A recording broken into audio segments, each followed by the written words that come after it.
What up, fight fans? Welcome back to another edition of the 10-minute breakdown. Hope everyone's having a great week. I know I am. I am feeling a little bit under the weather, which is why it took so long to make this breakdown.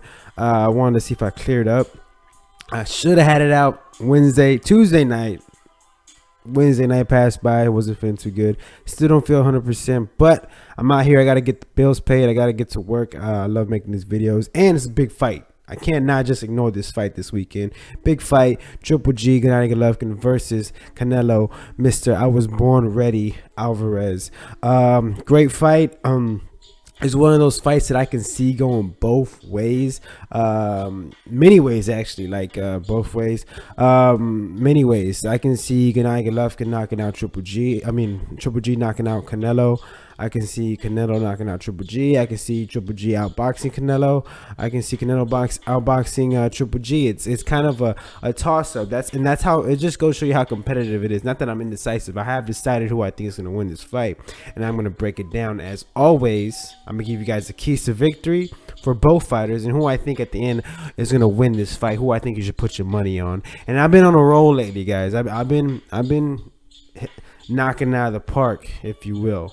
All right, so I'm excited to start this breakdown. Let's get to it. I'm gonna start with my boy Canelo Alvarez, my favorite fighter, Mr. Si Se Puede, Mr. I was born ready, Canelo Alvarez. A couple things I'm gonna take away from this fight. Canelo, man, he looked good against Chavez Jr.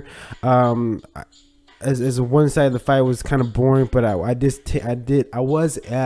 able to take some things away from that fight. Most importantly, the thing I was able to take away is Canelo was able to maintain his speed at a higher weight class, which I think was a big factor for me. I thought he would be just as strong. Because with the weight cut, he was really draining himself, so I thought he would be strong, if not stronger, at that weight class. But I was worried if the extra weight was going to slow him down, because he put up almost 10 pounds. You know what I mean? At the Super Canelo weight, which is 164.5. I think he came in under that too. I think he came in at 164. I want to say, but he was able to maintain his speed, which is going to be a factor, I think, in this fight, right? Gennady Golovkin hasn't fought anyone as good. I wouldn't say as good.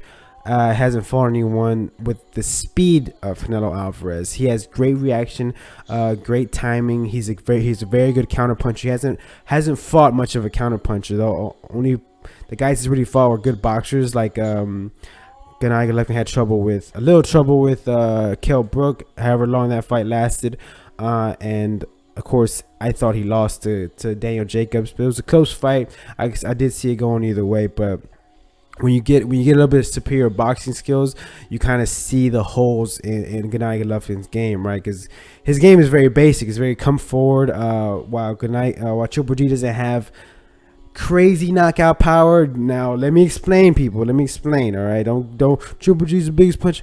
He doesn't have crazy one-punch knockout power. He has heavy hands that can break down a fighter. That's what his style is. Pressure, break down until they finally crack, right? That's how he beat most of his fighters, right? And now when you go back and see the last 5 fights, he never completely knocked out anyone. He didn't knock out Kell Brook, who was a smaller fighter at that weight class. He broke his older bone and they stopped the fight, right? Granted, I did think he was eventually going to stop him by TKO or hurt him even more. But again, Triple G doesn't have outstanding one-punch knockout power. He has power in both hands. Let me get that straight, people. Let's get that straight.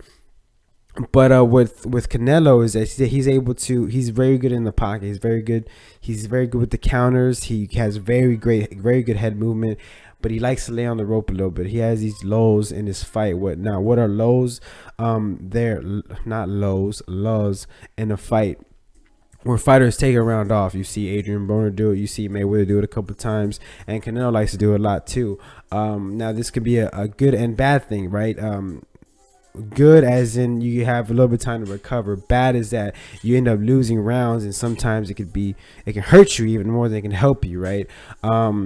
You can't take lows with Triple G, because if Triple G backs you up against the rope and starts dropping hammers on you, Canelo's not that hard to hit when he needs to be. When people want to hit him, he can be hit pretty easily, especially on the ropes. He tries to do that little, the shoulder roll like Mayweather does. Is just not that good compared to him. Now, Canelo is good in the center of the ring, and is one of his keys to victory is to keep this fight off the ropes. He needs to keep in the center of the ring where he's able to move and work his head movement inside Triple G's pocket, right? And then counter off of that. Another key to victory for Canelo is he needs to use that uppercut. You saw, again, reference to Triple G's fight against Daniel Jacobs and Kell Brook. They were both superior boxers. Not superior, but they were both really good boxers and were able to use the uppercut on Triple G and even stun Triple G. While I think Daniel Jacobs is a lot stronger than Canelo, stronger than Canelo, I think with Canelo's speed, veracity, and power combined, with slipping that jab and using the uppercut can really hurt Triple G, maybe even lead to a stoppage. Again, he's probably the fastest fighter that Triple G has fought. Canelo is. So I'm interested to see how that's going to play out. He's going to be able to deal with the speed, right? Another key to victory for Canelo is work the body, get that in early, use that jab to the body, keep him at bay, work the hooks to the body. Put that time in the early rounds, so when the later rounds come in, if it goes to the later rounds, he'll have something in he'll have very little in the gas tank, because you cut the body down and the head will fall. So needs to work the body early. The last key of victory is use his jab and play off of Triple G's jab.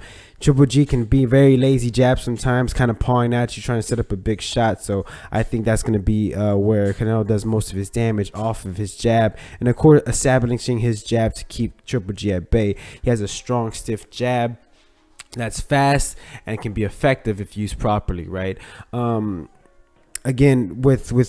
I'm excited to see what this fight's gonna bring with Canelo. I think he's the faster of the two. He has better head movement than Triple G, and of course he has youth on his side. He's only 27 years old, so he's good to go. And I know these guys has sparred before, way back when Canelo was 19 and Triple G was like 27, I want to say.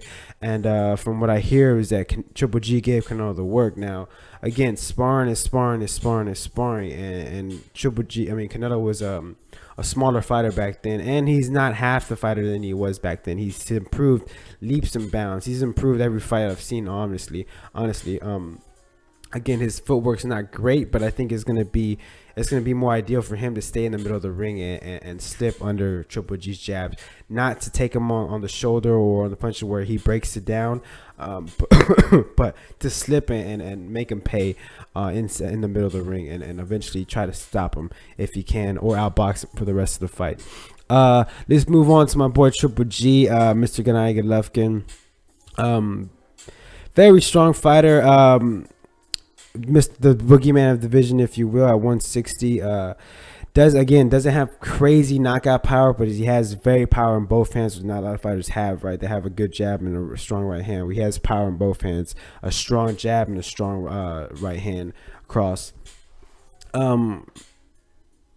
Again, he's not a good boxer. He's actually a very underrated boxer. I saw that skill come out when he fought Daniel Jacobs, where he was typical Triple G, come forward, and was able to knock down Jacobs in the 4th or 3rd round, something like that, early.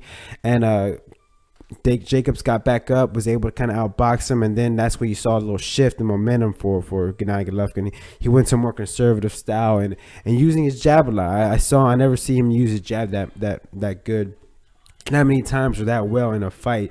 So I think that's going to be a key to victory for him, is use that jab. He can't just go head forward. Now, Gennady Golovkin's style is tailor-made for Canelo. Triple G's style is tailor-made for Canelo. What I mean by that is, I'm gonna break this down for you. His style reminds me a lot like what's his name? Guy from Austin. Forgot his name. The guy he knocked out. I'm blanking out, people. I apologize. What's his name? Anyway, doesn't matter. I'm too I'm too distracted apparently. His style is very come forward, pressure, which is tailor made for Canelo, right? He's able to he'll be able to counter those pressure shots, counter with his uppercuts or jabs or right hands or feints, which is something that Triple G hasn't seen a lot before. Darren Jacobs didn't feint a lot, and neither did Kell Brook. But they did have solid power to keep him at bay, and I think that's going to be a difference. Triple G needs to cut off the ring and keep Canelo on the ropes, where he's gonna have most of his damage. Right? Canelo likes to lay on the ropes a lot, and I don't think he's gonna be able to do that with Triple G, because Triple G is way too strong for that. To take just punches on the shoulder, even when they hit him on the shoulder, on the ribs, on the back, on the forearms, those punches take a toll. Right? Your arm starts swelling up, it starts getting bruises. You know, your arms get heavy. So that's not a position that Canelo's going to want to be in. So he's going to want to be off the ropes in the center of the ring. Another code for Triple G is to work the body, slow him down, slow Canelo down, because he has very good head movement, not so great footwork. But just keep the pressure on him, because Canelo's not that hard to hit. Again, he's not that difficult to hit. When he needs to be hit, he will get hit, and it just takes a couple punches to really get a fighter off his game plan. For me, this is a very interesting fight. Again, it just kind of depends on who comes with a better game plan. And for me personally, while I'm not the biggest fan of him, I do think Canelo is going to win this fight. I got him winning by decision. I think he's going to be able to outbox Triple G, counter him, maybe even hurt him a couple times up in the later rounds with a nice uppercut. The problem with Triple G is I saw two flaws in him. You know, he didn't get outboxed, but he saw a good boxer can kind of give him problems, right?